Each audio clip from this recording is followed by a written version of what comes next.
Entry number 13۔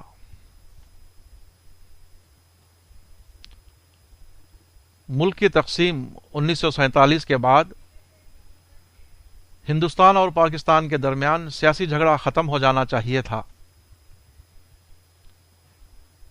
مگر اس کے بعد بھی وہ مزید شدت کے ساتھ جاری رہا۔ کہا جاتا ہے کہ اس کی اصل وجہ کشمیر کا مسئلہ ہے۔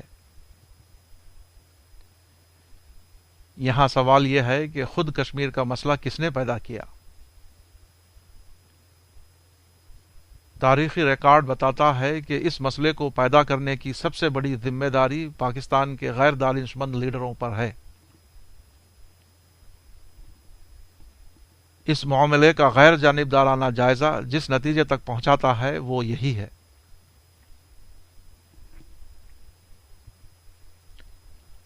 آزادی کے بعد جب یہ مسئلہ پیدا ہوا، اس وقت مسٹر مہر چند مہاجن ریاست جموں کشمیر کے وزیر اعظم تھے۔ وہ اس سے پہلے ہندوستان کے چیف جسٹس رہ چکے تھے۔ انہوں نے اپنی خود نوشت سوانح عمری کو لکنگ بیک میں تفصیل کے ساتھ کشمیر کا قصہ بیان کیا ہے۔ یہ کتاب 1963 میں ایشیا پبلشنگ ہاؤس بمبئی سے شائع ہوئی ہے۔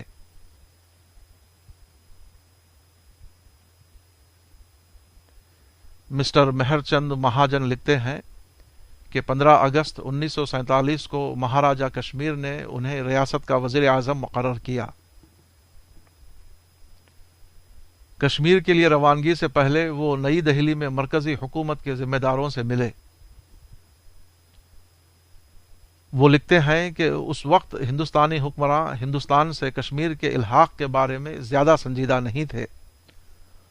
صفحہ 269۔ جسٹس مہر چند کے اس بیان کا جو مطلب ہے اس کو سمجھنا کوئی مشکل کام نہیں۔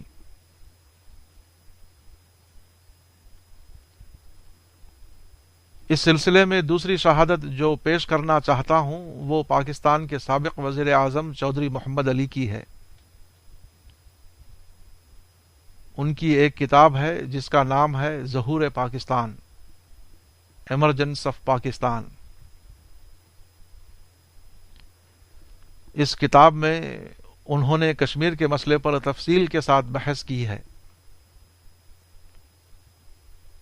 وہ لکھتے ہیں کہ 1948 میں جب انڈیا نے ریاست جوناگڑھ میں اپنی فوجیں داخل کر دیں اور اس کو انڈیا کے ساتھ ملا لیا تو پاکستانی حکومت کی درخواست پر نئی دہلی میں ایک خصوصی میٹنگ ہوئی۔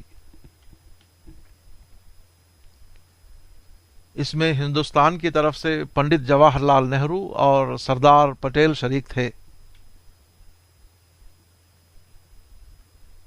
پاکستان کی طرف سے نواب زادہ لیاقت علی خان اور مصنف کتاب چودھری محمد علی نے شرکت کی۔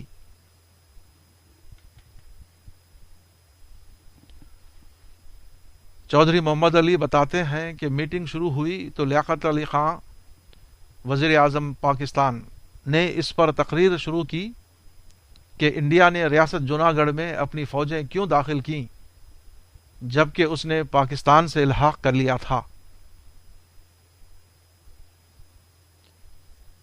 ان کی لمبی تقریر پر سردار پٹیل صبر نہ کر سکے اور درمیان میں بول اٹھے۔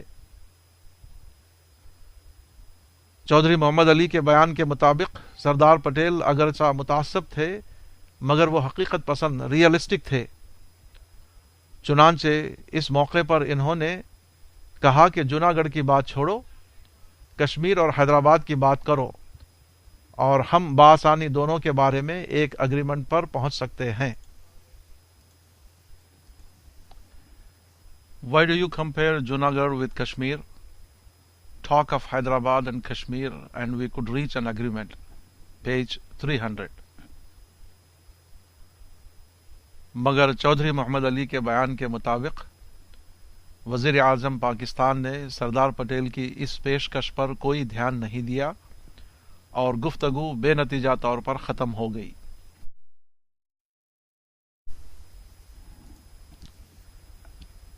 اس تاریخی شہادت سے یہ ثابت ہوتا ہے کہ کشمیر کا مسئلہ ابتداً اتنا سادہ تھا کہ وہ بات چیت کی میز پر حل ہو رہا تھا۔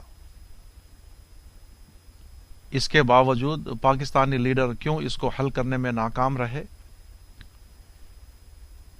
اس کی وجہ پاکستان کے قائدین کی سیاسی حرص تھی۔ وہ عجیب و غریب طور پر اس خوش فہمی میں مبتلا تھے کہ وہ حیدرآباد اور کشمیر دونوں کو پاکستان میں شامل کر لیں گے۔ حیدرآباد کو اس منطق سے کہ اس کا صدر ریاست مسلمان ہے، اور کشمیر کو اس منطق سے کہ اس کی آبادی میں مسلمانوں کی اکثریت ہے۔ یہ ڈبل منطق یقینی طور پر ناقابل عمل تھی۔ چنانچہ اس معاملے میں پاکستانی قائدین کا انجام وہی ہوا جس کو ایک جاپانی مثل میں اس طرح بیان کیا گیا ہے کہ جو آدمی بیک وقت 2 خرگوشوں کے پیچھے دوڑے وہ ایک کو بھی پکڑ نہیں سکتا۔